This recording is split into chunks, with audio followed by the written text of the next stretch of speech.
Olá, boa tarde. Boa tarde. O Jornal da Cultura, primeira edição desta quarta-feira, véspera de feriado prolongado, começa agora com os seguintes destaques. Ex-deputado Eduardo Cunha chega à sede da Polícia Federal em Curitiba. Condenado a 15 anos de prisão pela Lava Jato, Cunha está preso e foi intimado a depor no inquérito que investiga o presidente Michel Temer. Os desafios da educação. Pesquisa inédita mostra que no Brasil as escolas que atendem as crianças mais pobres têm os professores com pior remuneração e menos preparados. O Tribunal de Justiça afasta juízes suspeitos de vender sentenças e soltar presos no Ceará. Alternativas para enfrentar a crise, atacados e feiras livres ainda são a melhor opção para driblar a alta no preço dos alimentos. O volume de serviços prestados no país teve em abril o melhor resultado desde 2013, cresceu 1% na comparação com o mês anterior. Nas notícias internacionais, prédio incendiado em Londres, onde viviam 500 pessoas, pode desabar. Autoridades investigam a causa do fogo. Moradores já haviam denunciado falta de segurança no local. O inverno começa na próxima semana, mas aqui pelo Sudeste o frio já chegou. A nova estação traz mudanças de comportamento. Uma pesquisa virtual indica que nessa época aumentam o consumo de roupas e também os momentos de tristeza e solidão. Por isso, precisamos ficar atentos para evitar a saída mais fácil e também perigosa, que é consumir para tentar se sentir mais feliz. É só a temperatura cair e lá vai Dona Clara às compras. Comprei 4 casacos, comprei bastante blusinha de lãzinha. O ato de comprar parece ter efeito direto sobre o humor. Aquele tempo nublado, parece que fica ensolarado. O Google, maior site de buscas, fez uma pesquisa sobre os hábitos dos brasileiros durante o frio. A procura por compra sobe 10%. Já as buscas por palavras como depressão e solidão crescem 23%. Segundo esta psicóloga, o tempo frio desencadeia comportamentos que favorecem a introspecção. No inverno, a pessoa ela fica mais tristinha, ela fica mais retraída. Quem já tem um estado emocional frágil fica mais propenso a cair na armadilha do consumo como forma de compensação. Às vezes a gente preenche vazios com compras. Então, às vezes, uma carência, a pessoa tenta compensar com um produto, com uma comida, com alguma coisa que ela sente que naquele momento vai suprir aquela necessidade emocional. Dicas simples ajudam a fugir deste círculo vicioso que pode levar ao endividamento e à depressão. Você olha para o produto, pensa, eu realmente preciso disso, né? Não compre naquele momento, vai para casa, trazer as pessoas para perto de si, de curtir a sua casa, de curtir a família, os amigos. Hoje é o Dia Mundial do Doador de Sangue. O movimento Eu Dou Sangue organiza a campanha Junho Vermelho para reforçar a importância da doação de sangue, ainda mais no inverno. Eu estou aqui ao lado de uma das fundadoras do movimento Eu Dou Sangue, que é a Diana Berezin.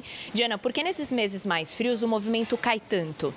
Existe uma queda acentuada nesses meses de inverno que chega a ser 50% por todo o Brasil de baixa. Principalmente pelo frio, que tem uma incidência maior de gripe, alguns medicamentos que são impeditivos de doação de sangue, as férias, as pessoas acabam se ausentando por mais tempo. E qual a sua mensagem de motivação para as pessoas comparecerem aos locais de doação? Acho que principalmente aproximar a população a esse gesto de cidadania. Gente, sangue não pode faltar. Sangue é nosso, nós que produzimos, ninguém compra, qualquer um pode precisar a qualquer momento, não dá para em nenhum lugar comprar. Então é um pequeno gesto, é dar um pouquinho de si e eu convido todo mundo a vir fazer essa doação. Obrigada, Diana. Então, mais informações sobre quem pode doar e quais são os locais de doação mais próximos de você são encontradas em www.eudousangue.com.br. Tempos de crise, a ida ao supermercado fica mais sofrida. Cada mês o dinheiro parece que fica mais curto. Os alimentos são os principais responsáveis por essa alta dos preços. Comprar em atacados e feiras livres pode ser uma opção para economizar. As compras de supermercado abocanham cerca de 1/3 dos gastos fixos das famílias brasileiras. O preço dos alimentos subiu nos últimos 2 meses. Vamos supor que eu tenha feito essa compra no mês passado. Hoje, para gastar o mesmo valor, eu teria que tirar pelo menos um item desse carrinho. Para não precisar mudar a alimentação dentro de casa, algumas dicas ajudam a economizar. A boa e velha lista de compra pode estar na versão papel ou no celular. Ela é uma aliada para manter o foco e evitar as compras por impulso. Os atacadistas são uma ótima opção, porque aí você pode concentrar os produtos não perecíveis em compras maiores, né, que você pode manter por um mês inteiro. Por exemplo, produtos de limpeza. A Adelita não tem preguiça de procurar o melhor preço. Toda semana eu passo em vários supermercados. Vale a pena? Vale a pena. É uma economia grande, né? Escolher alimentos da estação, como as frutas, também é uma boa opção para economizar. Outra estratégia dos consumidores é testar as marcas mais baratas.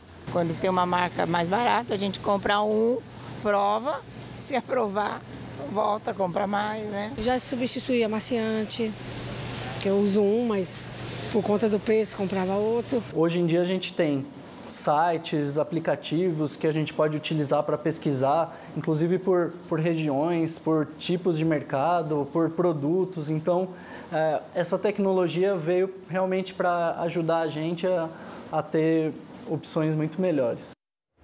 Agora a gente fala de educação. Uma pesquisa comprovou um dado preocupante. As comunidades mais pobres têm os profissionais de educação com maior despreparo e isso agrava o ciclo.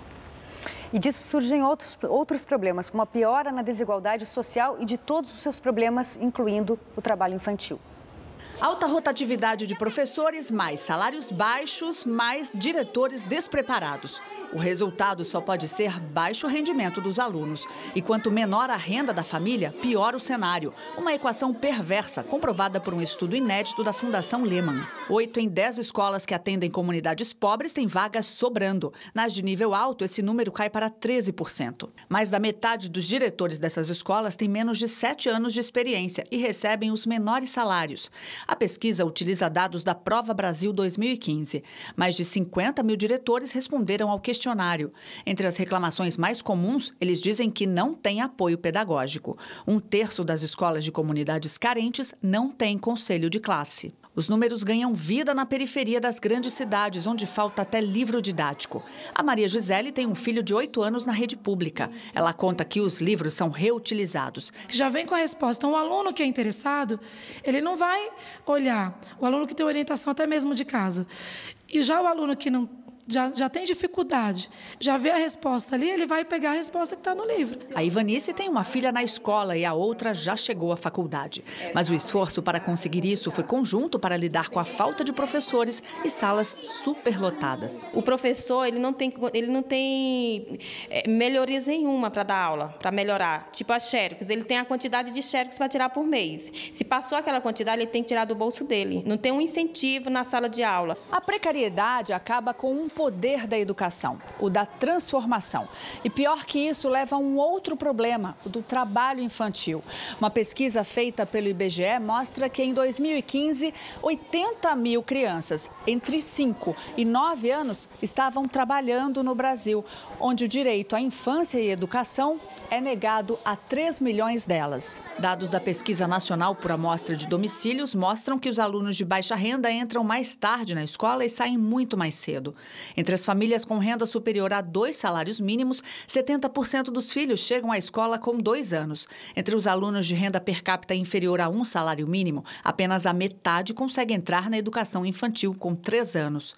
Jovens de alta renda, em sua maioria, estudam até os 21 anos, enquanto os de baixa renda permanecem na escola só até os 17. Você precisa atrair os melhores professores para as escolas mais desfavoráveis. Isso passa, sem dúvida, por você montar planos de carreira, e plano de carreira envolve também a questão salarial, planos de carreira que seriam suficientes para atrair os professores, os melhores professores, para as escolas onde estão os alunos com piores resultados educacionais.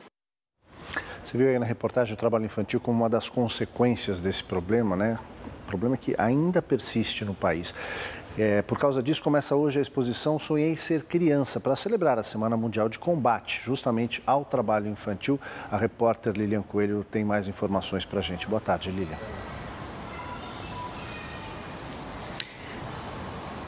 Olá, muito boa tarde, Aldo. Boa tarde a todos. Essa exposição está aqui no hall do Ministério Público do Trabalho e apresenta imagens de crianças em situação de vulnerabilidade, em situação de trabalho infantil, crianças em diferentes épocas, de diferentes idades, em diferentes partes do mundo.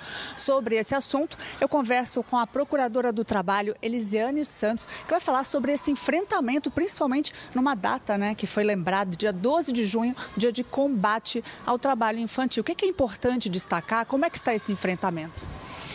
Bom, nós temos desenvolvido diversas ações nesse período agora, né, em que se intensifica essa luta contra o trabalho infantil.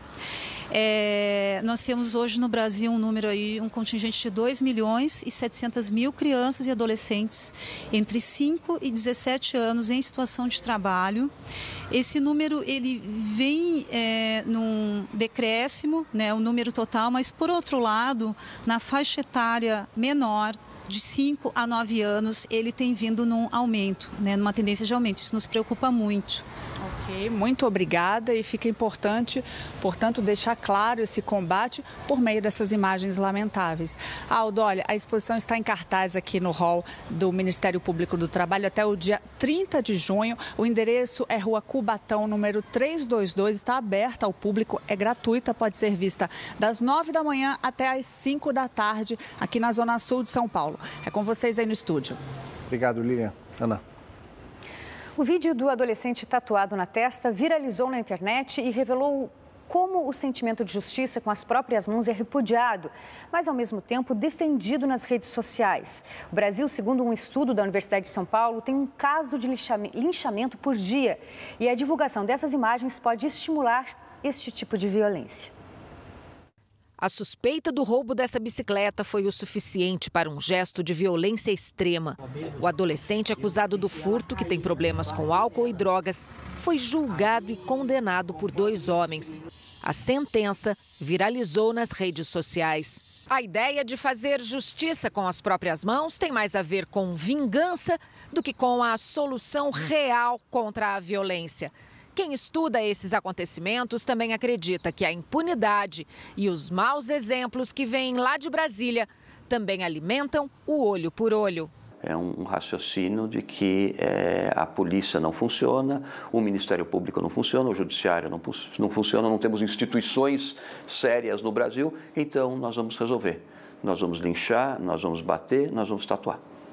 É para isso que estamos caminhando. A socióloga Ariadne Natal estudou casos de linchamento que aconteceram nas décadas de 80, 90 e começo dos anos 2000, quando as estatísticas caíram. Agora, já como pesquisadora do Núcleo de Violência da USP, ela vê os casos voltarem, e com agravante da internet. O que faz com que as pessoas cometam esses crimes e aí filmem, compartilhem, é a ideia de que outros vão dar respaldo. A ideia de que eles não estão sozinhos nessa atuação. Se eles se sentirem sozinhos nisso, as pessoas começarem a ver que aquilo não é algo aceitável, talvez tanto da manifestação pública de apoio até a própria ação, talvez eles recuem nisso, né? Eu acho que esse recado é muito importante, o recado do inaceitável. A gente vai para outras notícias nacionais. O governo anuncia nova meta para reduzir o sal em pães, massas instantâneas e outros alimentos industrializados. Tribunal de Justiça afasta juízes suspeitos de vender habeas corpus e soltar presos no Ceará. Segundo a denúncia, juízes recebiam até R$150 mil para soltar bandidos nos plantões do Tribunal de Justiça do Ceará. A soltura dos presos era negociada com advogados por mensagens do WhatsApp. A investigação original corre em segredo no Superior Tribunal de Justiça, sob a relatoria do ministro Herman Benjamin, que determinou à Justiça Estadual o afastamento dos juízes envolvidos. A Polícia Federal prende médicos e funcionários de uma clínica em Alagoas que teriam desviado mais de R$20 milhões do SUS. Os médicos faziam um diagnóstico falso de glaucoma e cobravam até 10 vezes mais do SUS por medicamentos que os pacientes tomavam sem necessidade. A clínica fazia atendimentos oftalmológicos em Maceió e outras 2 cidades do interior de Alagoas. Com base em pesquisas sobre o consumo exagerado de sal pelos brasileiros, mais que o dobro do recomendado pela Organização Mundial de Saúde, o governo anuncia nova meta para reduzir o sódio em alimentos industrializados. Um acordo com as indústrias de alimentos estabelece o corte de 28 mil toneladas de sódio nos próximos 5 anos. Na primeira etapa, o esforço será concentrado em pães, bisnaguinhas e massas instantâneas.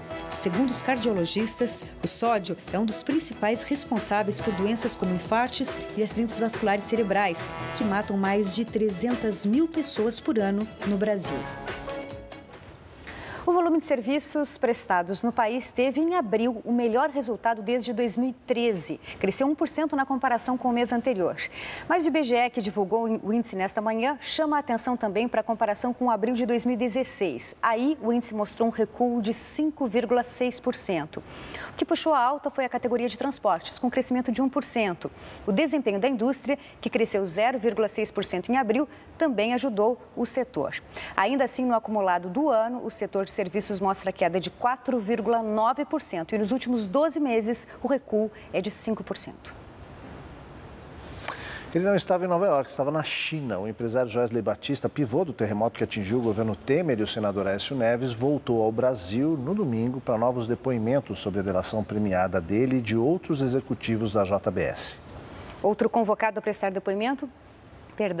É o ex-deputado Eduardo Cunha, citado na gravação de Joesley com o presidente Temer no Palácio do Planalto. A defesa de Cunha entrou com um pedido no STF para adiar o depoimento até a conclusão da perícia da gravação, mas não conseguiu. O ex-deputado está, neste momento, depondo na sede da Polícia Federal, em Curitiba. O depoimento de Joesley já foi tomado segunda-feira na sede da Procuradoria-Geral da República em Brasília, no âmbito da investigação sobre o dinheiro depositado em contas no exterior pela JBS, que teria como destinatários os ex-presidentes Lula e Dilma, conforme Joesley apontou na delação premiada. Os ex-presidentes negam a acusação. O diretor do grupo empresarial da JBS, Ricardo Saúde, homem de confiança de Joesley, também delator da Lava Jato, foi ouvido junto com ele. Em nota, Joesley Batista informou que, após fazer a delação, viajou para a China a trabalho e não para Nova York, e que saiu do Brasil por motivo de segurança. Antes de deixar o país novamente, Joesley deverá prestar novo depoimento na Polícia Federal sobre os empréstimos bilionários feitos pelo BNDES ao grupo JBS. Outro convocado para prestar depoimento à Polícia Federal é o ex-deputado Eduardo Cunha. Ele deve falar no inquérito aberto por ordem do ministro do Supremo, Edson Fachin, para investigar o presidente Temer. A defesa de Cunha quer o depoimento só depois que tiver acesso às gravações da JBS. A Procuradoria-Geral da República, que pediu a abertura da investigação, afirma que o diálogo gravado por Joesley Batista no Palácio do Planalto mostra que o presidente Temer teria dado autorização para o empresário comprar o silêncio de Eduardo Cunha. Michel Temer tem rejeitado essa interpretação do diálogo e diz que o áudio apresentado por Joesley é fraudulento. A seguir, nos Estados Unidos, líder do Partido Republicano na Câmara é baleado durante treino de beisebol. Mas em Londres, 6 pessoas morrem e dezenas ficam feridas no incêndio que destruiu um prédio residencial.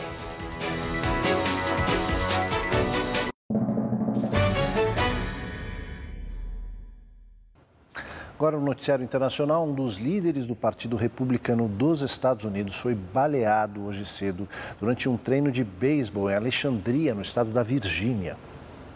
Steve Scalise foi atingido no quadril e não corre risco de morte. Além dele, outros 2 agentes da polícia ficaram feridos. Não há informações sobre o estado deles. Uma pessoa suspeita foi baleada e detida pela polícia. Segundo a rede de televisão norte-americana CNN, fontes disseram que houve um ataque deliberado. Entre 15 e 25 congressistas, além de seguranças e assessores, estavam reunidos no treino do time de beisebol do Congresso norte-americano, que faria uma partida beneficente amanhã à noite. Em Londres, na Inglaterra, um incêndio num prédio de 24 andares deixou ao menos 6 pessoas mortas e 74 feridas. Veja essa e outras notícias internacionais. As chamas já foram controladas na Torre Grenfell, que fica no oeste de Londres, mas ainda há o risco do edifício desabar. Por isso, até prédios vizinhos foram esvaziados pela polícia. 200 bombeiros trabalharam desde o começo da manhã londrina para conter o fogo. Muitas ambulâncias também estão em estado de prontidão. Mais de 500 pessoas viviam no prédio e as causas do incêndio ainda são desconhecidas. França e Reino Unido divulgaram um plano conjunto de políticas antiterror. Entre as medidas anunciadas pelo presidente da França, Emmanuel Macron, está a pressão sobre empresas da internet para reduzir o material extremista que é divulgado online. Para isso, os dois países prometem um marco legal para responsabilizar as corporações caso elas não consigam conter a escalada extremista. França e Inglaterra foram alvos recentes de ataques terroristas. Os últimos foram em Londres e em Manchester. As Forças Armadas Revolucionárias da Colômbia entregaram ontem a uma missão da ONU parte do segundo lote de armas previsto no acordo de paz, assinado com o governo colombiano. De acordo com o presidente Juan Manuel Santos, essa ação simbólica representa 30% do arsenal das Farc. A cerimônia vai ser repetida hoje em outros pontos do país e o desarmamento deve ser completo até a terça-feira que vem. Segundo o acordo de paz, as armas, entre elas fuzis, pistolas e lança-granadas, vão ser usadas na construção de 3 monumentos. Um na sede da ONU, em Nova York, outro em Cuba, onde aconteceram as negociações, e o terceiro na própria Colômbia. E chegou a hora do esporte com Cadu Cortez. Oi, Cadu. Vamos lá, Ana, tudo bem? Tudo bem? Boa tarde. Bem-vindo, Cadu, salve. Tranquilo, salve, salve. Vamos lá, pessoal, hora do esporte, a gente começa com futebol, teve rede balançando ontem, vamos ver os gols. A China, comandada pelo italiano Marcello Lippi, sofreu um forte baque nesta terça em busca por uma vaga na Copa do Mundo de 2018. Jogando fora de casa, a equipe empatou com a Síria por 2-2, sofrendo o último gol aos 48 da etapa final. Com o resultado, os chineses param nos 6 pontos e ficam a 6 do Uzbequistão, terceiro colocado. A Síria chega aos 9 pontos e também está na briga para ir à Rússia. Al-Mawaz de pênalti abriu para os sírios, os chineses viraram com Lin, também de pênalti, e Xi. E no último lance da partida, o capitão sírio Al-Sali cobrou falta no ângulo e evitou a derrota da Síria. Amistoso entre França e Inglaterra. Os ingleses abriram o placar com Harry Kane, mas a França empatou com um Tite e virou com o Sidibé. A Inglaterra voltou a marcar logo no início do segundo tempo, quando o juiz marcou o pênalti de Varane em Dele Alli e expulsou o francês após consultar seus assistentes e o árbitro de vídeo. Harry Kane cobrou no meio. Aos 33, Dembélé não perdeu a oportunidade e colocou os anfitriões outra vez em vantagem 3-2. Legal esse sistema de vídeo, tomara que funcione, tomara que entre logo em funcionamento, não só na Europa, também como em outros campeonatos, para que a gente não tenha mais reclamações, né, com a arbitragem. Quinta etapa do Mundial de Surf em Fiji, tem 2 brasileiros na luta pelo título, vamos ver. No entanto, ficou mais difícil para Ian Gouveia e Ítalo Ferreira. Ian foi superado por Matt Wilkinson em bateria que contou também com o australiano Julian Wilson, que abriu a primeira bateria do dia com uma onda de 6 pontos. Minutos depois, Wilco respondeu com 4, ganhando confiança. Dito e feito, aos 15 minutos, o surfista de camisa branca encontrou uma onda de 8,67, assumindo a liderança. Pouco depois, Ian Gouveia, enfim, surfou a primeira boa onda, ganhando um 6,43 de nota, garantindo o segundo lugar até o final da série, mas vai para a repescagem. A bateria de Ítalo começou animada, com os 3 surfistas buscando incessantemente a primeira onda. Melhor para Leonardo Fioravanti, que conseguiu surfar para um 6,5, contra um 5,8 de Bourret e 3,8 de Ítalo. Sem se entregar, o brasileiro foi para uma segunda boa onda, embolando a pontuação, mas não passou o taitiano Michel Bourret, que avançou direto para as quartas de final, mandando o brasileiro e o italiano Fioravanti para a repescagem. Tanto o Adriano Souza quanto o Gabriel Medina também ficaram no meio do caminho, não se classificaram para as finais aí de Fiji. Mais um caso de doping no esporte brasileiro, dessa vez no triatlo. Vamos ver. A triatleta brasileira Ariane Monticelli está suspensa temporariamente das provas oficiais em função do uso de EPO, eritropoetina, em exame realizado na véspera do Ironman 70.3 de Buenos Aires, na Argentina, no mês de março desse ano.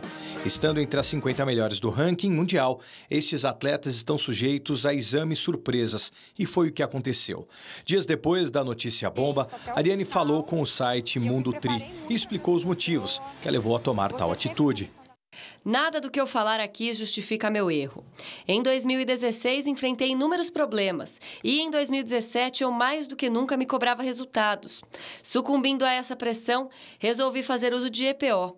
E quando se toma uma decisão dessa, não se conta a ninguém. E assumi o risco. Para nada. Fiz um tempo pior que no ano passado, ou seja, alto risco, zero benefício. Quando o resultado chegou, ninguém acreditava. E a vergonha em assumir para aqueles que sempre acreditavam em mim me corroía. Estou aqui para mostrar que errei e joguei minha carreira no lixo. O que fiz foi errado, uma burrice. Sei que muita gente ficou decepcionada e muitos diziam se inspirar em mim. Quero pedir desculpas a todos. A pena para doping internacional pode variar de 4 anos a banimento do esporte. A própria Ariane já admitiu que não deve voltar a competir profissionalmente. Uma pena. Valeu, Cadu. Obrigado. Até amanhã. Valeu, gente. Até amanhã. Forte esse relato, hein? O Jornal Cultura Primeira Edição fica por aqui. Uma ótima tarde para você. Agora você acompanha o JC Debate, que hoje fala sobre os segredos da mente. Uma ótima tarde. A gente se vê aqui amanhã. Até lá.